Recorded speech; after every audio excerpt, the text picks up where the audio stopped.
They said they had big news. And that was it. One message, one sentence, nothing more. No explanation, no details, no warmth behind the words. Just that. It came through while I was still in the staff break room, surrounded by the low hum of vending machines and the tired silence of overworked nurses peeling off name tags and discussing pain charts. My shift had been long, another 12-hour stretch without a proper lunch, and my brain was already frayed from fatigue and the emotional drain that comes from seeing people at their worst and trying your best to make it count for something. I should have ignored the message. I should have gone home, showered, curled up with my daughter, and let the day dissolve into something softer. But instead, I went. I told myself it was curiosity. I told myself it was about keeping the peace. But deep down, in the part of me I rarely admit to even myself, I think I still wanted to be wanted. I wanted to believe the invitation meant something different this time. That maybe they had finally remembered me. That I wasn't just the one they turned to when they needed help or silence or someone to disappear in the background. So I changed quickly in the locker room, tied my hair back into something halfway decent, and took a cab straight to Le Riviere, the restaurant they always said was for special occasions only. I wasn't sure what made this particular night special, but apparently I was about to find out. When I arrived, the first thing I noticed wasn't the candles or the clinking glasses or the way the outdoor patio had been strung with warm fairy lights that gave everything a golden, expensive glow. It was the table, long elegant, every seat taken. My parents were seated near the center, both of them beaming in a way I hadn't seen in years. My brother and sister were there, too, flanking them like a royal court. Across from them, I saw uncles, cousins, even people I hadn't spoken to in months. Everyone dressed as though they were attending a formal celebration. Everyone except me. And then I saw it, a banner, delicately hung above the table, embroidered in soft, shimmering gold that caught the light each time the wind moved through it. 3 words. That's all. 3 words that cracked something inside me like glass under pressure. Congrats to our real daughter. That was the banner. That was the message. That was the punchline to the joke I hadn't realized I'd been living inside all these years. No one turned to greet me. No one stood or waved. They kept laughing, kept sipping wine, kept basking in the glow of their carefully orchestrated evening. And right in the middle of it all, seated beside my father and clutching my mother's hand like she had always belonged there, was Vanessa, my cousin, the girl my parents had taken in after my aunt passed away, the girl they had slowly and then completely replaced me with. I felt myself begin to turn away, instinctively, the way you might back away from a fire that's already scorched the skin. But then a waiter approached me quietly, his tone hushed and almost apologetic, as if he too knew something about this night was crueler than it looked. He handed me a folded note and simply said, "This is from the owner." I stared at it for a moment, not trusting anything in my hands or my heart, and then I opened it. The handwriting was familiar, neat, slanted slightly to the right. It read only, "You deserve better than this. Come to the kitchen. M." That was it. No signature, no explanation. But something about it felt serious and strange and deeply intentional, and in that moment, it felt more like family than anything at the table behind me. I didn't leave the restaurant immediately. I stood there for another few minutes, too stunned to move, as if my feet didn't trust the floor anymore. I watched my mother lift her glass and give a toast that made everyone at the table laugh. I watched Vanessa lean in and call my father Dad, her voice syrupy and practiced. I watched my family celebrate the final act of a long and quiet betrayal. And yet I couldn't cry. I couldn't scream. I couldn't even speak. Not because I wasn't hurting, God knows I was, but because I had spent so many years training myself not to interrupt their joy with my pain. I had become too good at disappearing. Still, I moved. Slowly, past the patio, past the fountain that Vanessa once fell into when we were kids, past the hedge-lined entrance where I used to take family photos that now felt like someone else's memories. I reached the staff hallway and paused. The waiter was there again, watching me with a quiet patience that I didn't expect from a stranger. He nodded once, and then he opened the side door for me. No words, just that gesture. And somehow, it felt like the first time someone had opened a door for me in years. When Vanessa came to live with us, I was 10. She was 9. Her mother had died suddenly, and my parents, trying to do the right thing, brought her into our home. I gave her my room. I gave her space. I gave her every benefit of the doubt.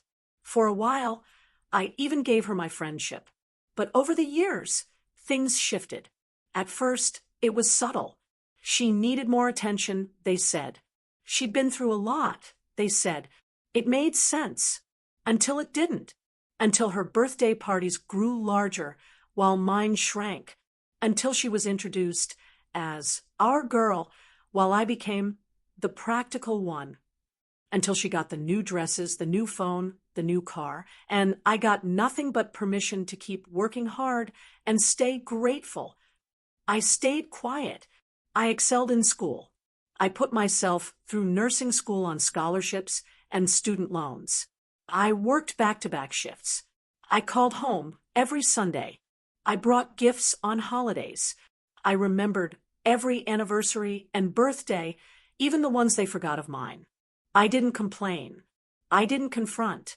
I just stayed, believing that loyalty would eventually be enough. It never was. And then came Maya, my daughter, my reason, my anchor in a world that tried so hard to unmoor me. I was 20 when I found out I was pregnant. The father disappeared before I could even say the words out loud. My parents were furious. They called it a disaster. They told me they wouldn't raise my mistake. And true to their word, they never did. They didn't visit the hospital. They didn't send a card. They didn't ask her birthday or weight or name. But Maya never cared. From the moment she was born, she looked at me like I was the only thing that mattered. She wrapped her tiny fingers around mine and reminded me what it meant to be chosen. Every time I came home from a long shift, shoes aching, eyes hollow, Maya would be there on the couch with a crayon drawing and a smile wide enough to undo all the cruelty of the day. She called me her moonlight, said I made the dark parts of life feel soft, said I was the brightest thing in her galaxy. Not the world, the galaxy. She never asked why her grandparents didn't come to her school play. She never wondered why she only had me at the parent-teacher conference. She only ever looked at me like I was enough. And so, as I stood in that hallway with a letter in my hand and shame rising in my throat, I thought of her. I thought of the way she would look at me when I walked in the door tonight. I thought of the way she would ask, "Did they clap for you too, Mommy?" And the way I would have to lie. The door to the kitchen opened, and the scent of garlic and butter wrapped around me like something familiar and safe. The chef, Marco, stepped forward. I recognized him instantly. Years ago, I'd treated his sister after a workplace accident, stayed hours past my shift to make sure she didn't go home alone. He had remembered, and apparently he had waited for his moment to return the favor. He handed me another envelope, this one thicker. Inside was a copy of a petition, filed with the county, a legal name change. Vanessa, taking my last name, my family's name, the final signature on their decision to erase me. Attached was a note, just 6 words, written in the same steady handwriting. You still matter. Don't forget that. For the first time in a long time, I believed it. For days after the dinner, I couldn't speak about what happened. Not even to Maya. Not because I didn't trust her. My daughter was the only person in the world I trusted without hesitation, but because I didn't yet have the words. How do you explain to a child that your own family staged a celebration to formally replace you, and then smiled like it was a happy ending? How do you describe that kind of betrayal without passing its bitterness down into the heart of someone still untouched by it? Instead, I poured myself into what I could control. I cleaned the apartment from top to bottom. I reorganized the kitchen cabinets. I filled the fridge with fresh fruit and made meals that took longer than they needed to. I worked extra shifts at the hospital, telling myself it was about saving for school supplies and not avoiding silence. But at night, when Maya had fallen asleep with her head on my arm and her little fingers curled into mine, I would lie awake and stare at the ceiling, feeling like I was falling through something invisible and bottomless. What haunted me most wasn't the betrayal itself. It was the way they did it so easily, without guilt, without hesitation, as if I had never really belonged to them in the first place. And maybe somewhere along the way, I had stopped believing I did. But Maya never did. She knew something was wrong, even if I hadn't said a word. Children always know. She stopped asking if Grandma and Grandpa would come to her recital. She stopped drawing pictures of the whole family like she used to. One morning, she looked up from her cereal and said, "If people don't want to love us, can we still be okay anyway?" It took everything in me not to cry. I leaned over, kissed the top of her head, and said, "We already are." She smiled, not because she believed me, but because she believed in me. That distinction mattered more than I knew at the time. And slowly, day by day, I began to believe it too. There wasn't a dramatic turning point, no big inspirational moment, just the quiet work of reclaiming myself. I started journaling again, something I hadn't done since college. I took longer walks with Maya after school. We discovered a bookstore tucked behind a laundromat and made it our secret spot. On Sundays, we baked muffins while music played too loud in the kitchen. We laughed more. We spoke more softly to ourselves. We allowed joy, even when it didn't come easily. It wasn't perfect. There were still nights when I sat in the bathroom with the water running just to cry without her hearing. There were still moments when Maya asked questions I didn't know how to answer. Like the night she found the folded petition Marco had given me, the one that changed Vanessa's name to mine, and asked why someone else wanted to be part of our family so badly when the family didn't want us. I told her the truth, at least the part she could understand.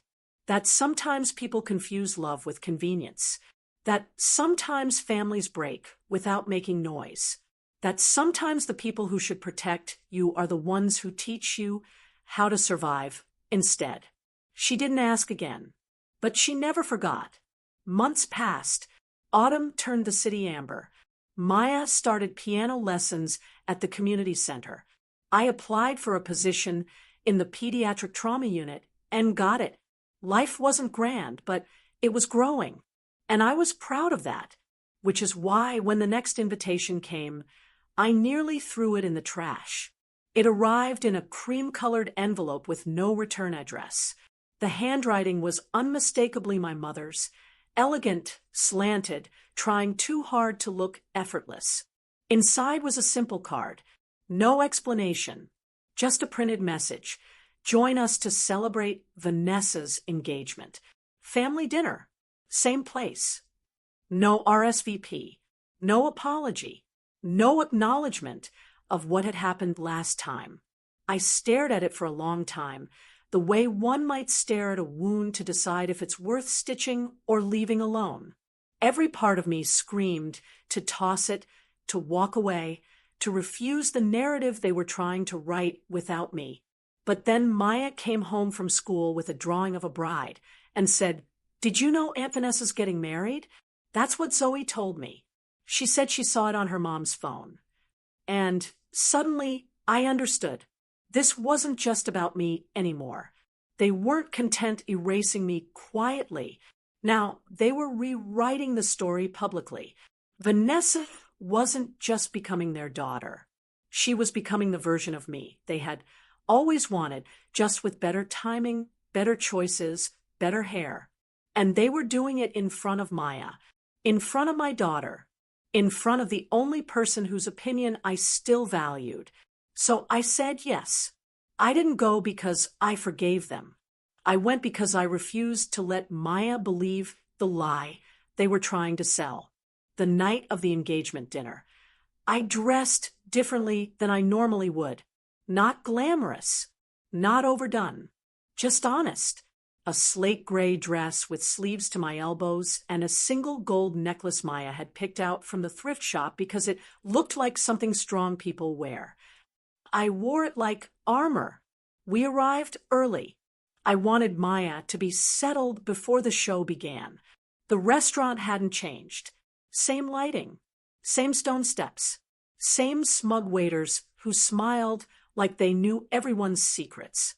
But this time, I walked in with my head high and my daughter's hand in mine, and for the first time, I didn't feel small. The table was already half full.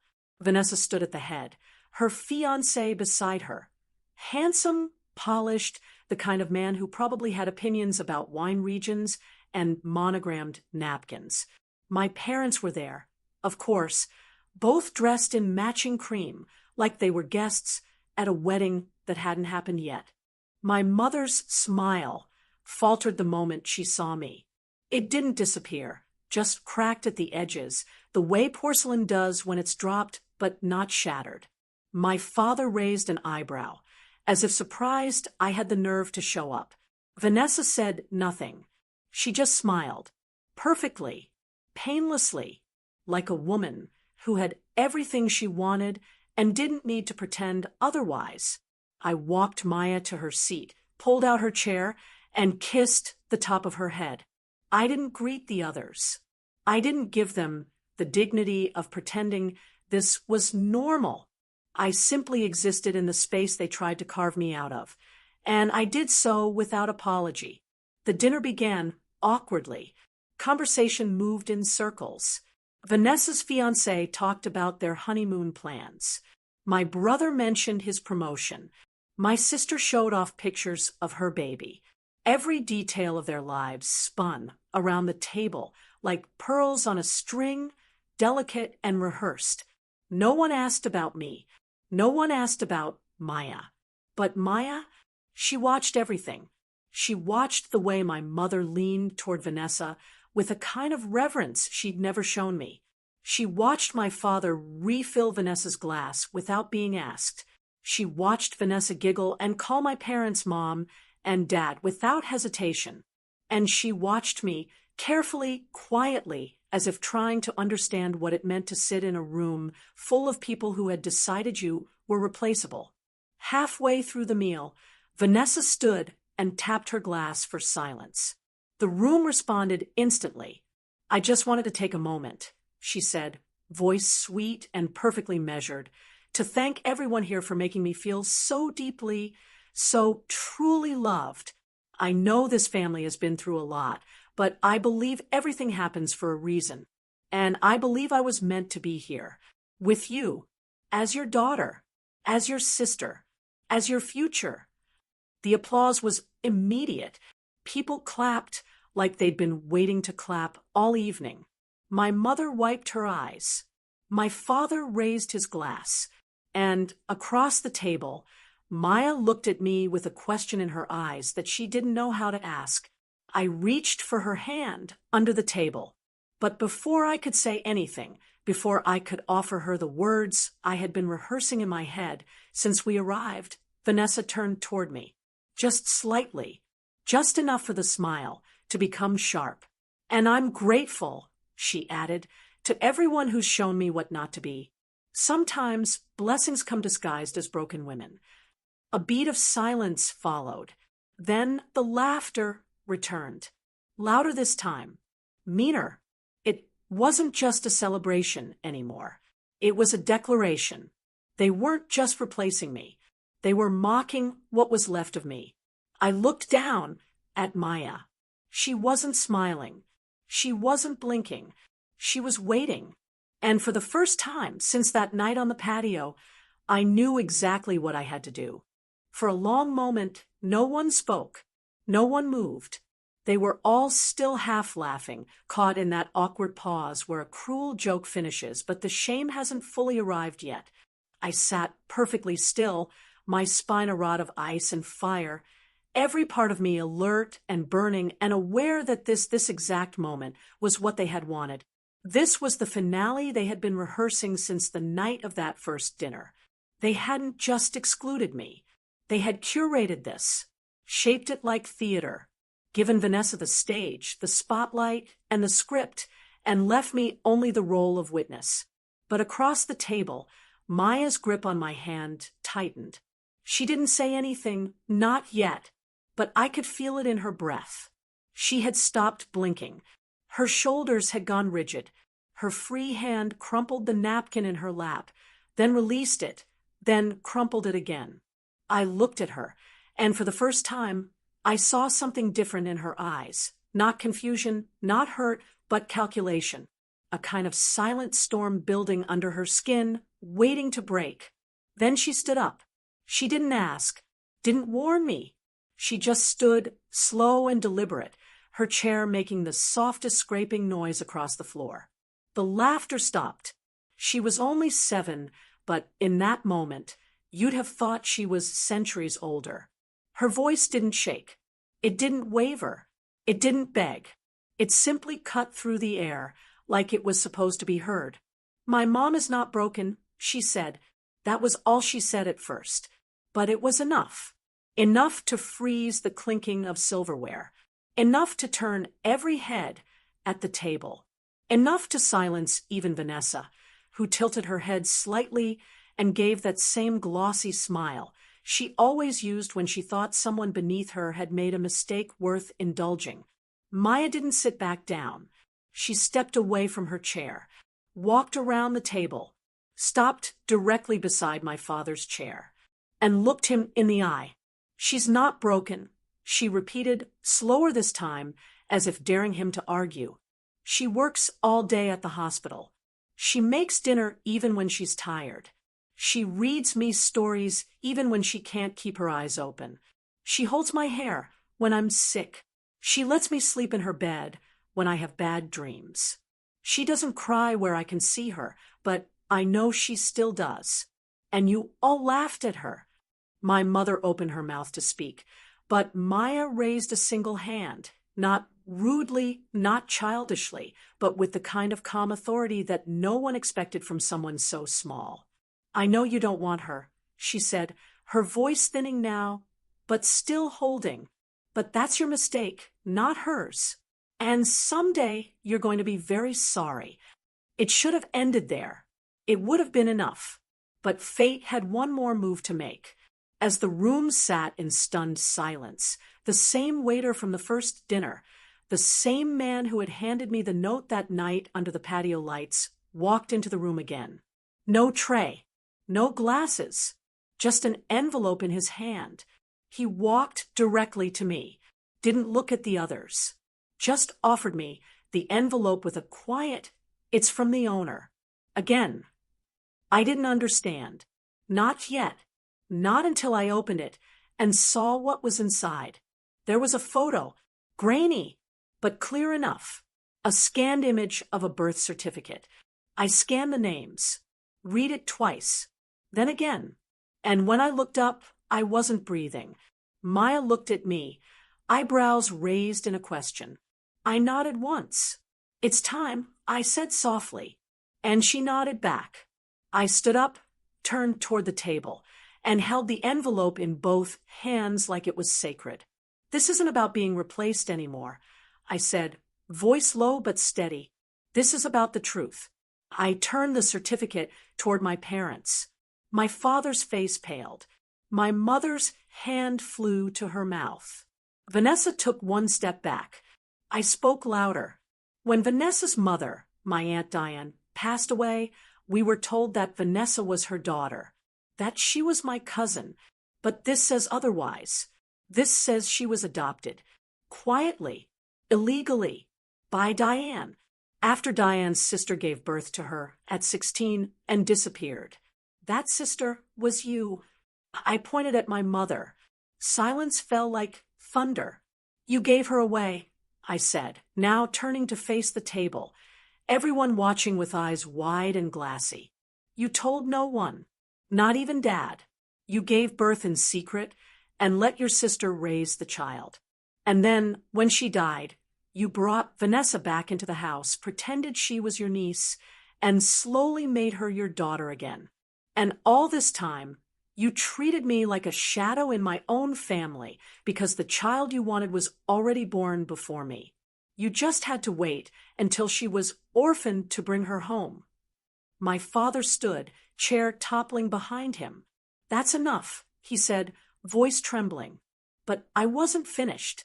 No, I said, locking eyes with him. You don't get to tell me what's enough.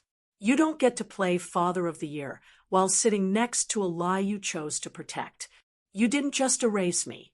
You buried your own truth to protect the image of the perfect family. And you used me as the placeholder until Vanessa could come back. I looked at Vanessa. Did you know? I asked. She didn't answer, but the tears in her eyes said everything. The silence that followed wasn't dramatic. It wasn't cinematic. It was awkward and real and long.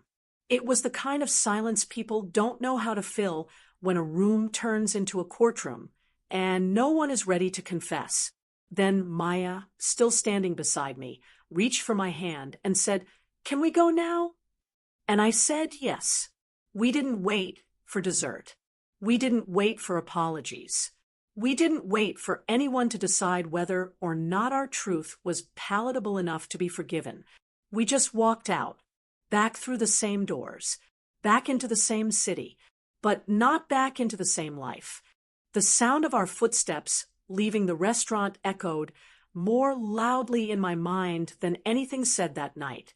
Not the cruel laughter, not the forced applause, not even Vanessa's polished speech could hold its shape against the simple rhythm of departure. One step, then another, and another, Maya's hand in mine, her little fingers wrapped tightly around mine, as if tethering me to the moment we both knew we would remember for the rest of our lives. We didn't speak as we walked through the parking lot. We didn't look back. The night air was cool, and the breeze carried with it the weight of all the unspoken things I had once tried to bury for their comfort.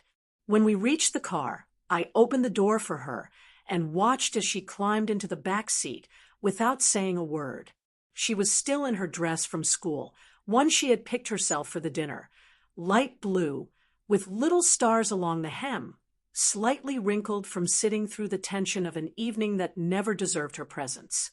She sat quietly, eyes fixed forward, hands folded neatly in her lap, as if she too was processing something she couldn't fully name yet.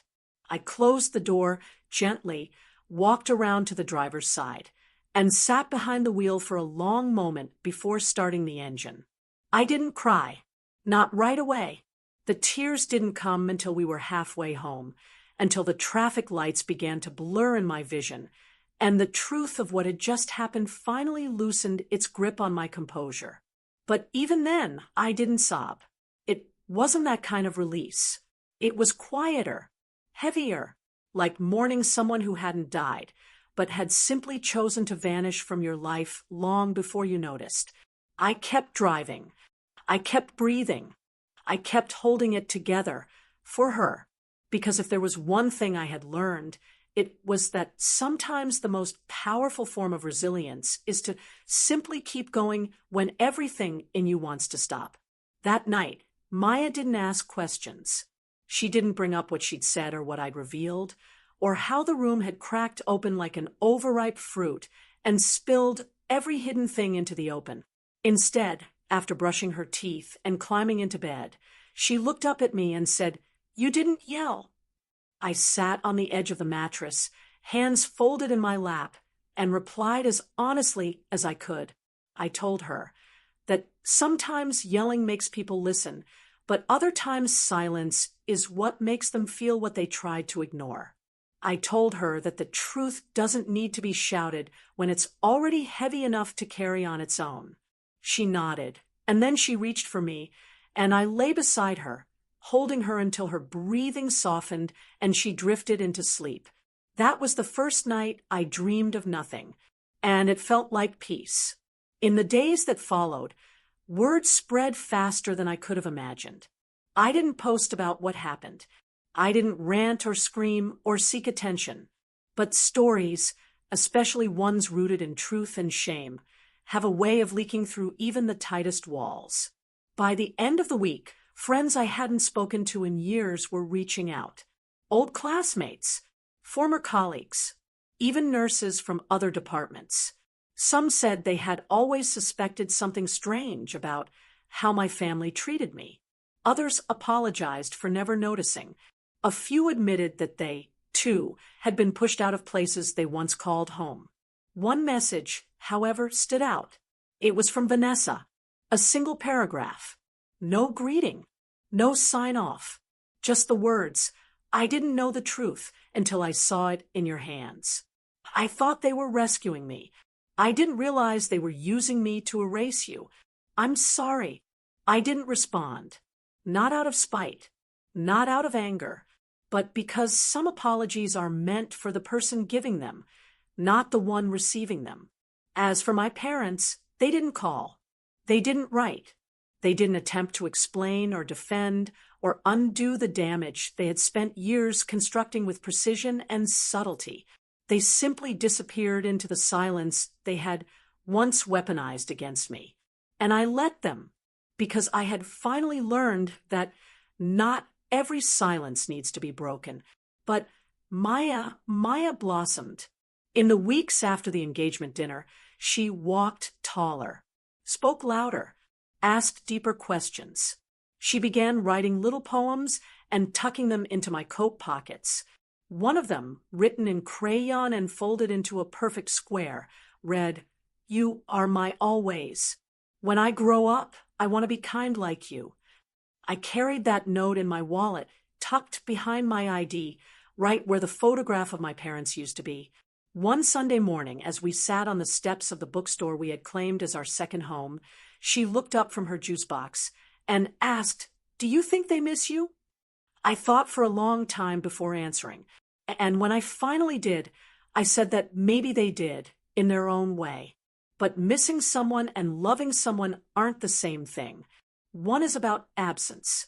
The other is about presence. And love, the real kind, doesn't vanish the moment it's inconvenient. She nodded and went back to coloring. And just like that, we moved on. As for me, I didn't become famous. I didn't go viral.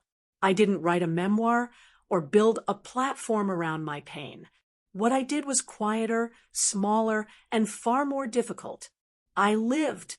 Fully. Intentionally. Freely. I started attending therapy sessions, not because I was broken, but because I was finally ready to grow without apology. I cut my hair, redecorated our living room, bought new bed sheets, and painted the kitchen a soft green. I stopped asking people to love me the way I needed. I started loving myself in the ways they never could. I also took on a new position at the hospital, mentoring young nurses fresh out of school, many of whom carried their own invisible wounds. I shared what I could. I held space where needed. I became, in small ways, the person I once wished would walk into my life when I was younger and so desperately afraid. And eventually, I realized something that startled me with its simplicity. I wasn't missing anything anymore. I wasn't longing. I wasn't searching. I wasn't waiting to be chosen. I had already been chosen by a little girl who saw me at my worst and still called me her galaxy. And through her, I had chosen myself. One evening, several months later, I stood in our kitchen preparing dinner. The radio played something soft and old in the background. The windows were cracked open, letting in the smell of spring rain. Maya sat at the table, working on a school project about family trees. She had drawn hers with bright markers, using thick, looping handwriting to label each name. When I glanced at the paper, I saw something that made my chest tighten. There were only 2 names at the top of the chart, Maya Madden, and below it, Mommy, no branches, no extended limbs, just us. I didn't say anything. I didn't have to, because in that moment, with the stove humming and the rain falling and my daughter scribbling stars around my name, I felt something I hadn't felt in years. I felt complete, not because I had healed every scar, not because I had won some invisible war, but because I had finally learned that sometimes the deepest kind of healing comes not from erasing the past, but from refusing to let it define who you are anymore. And in that quiet kitchen, with nothing left to prove and no one left to chase, I stood still and let myself finally be enough.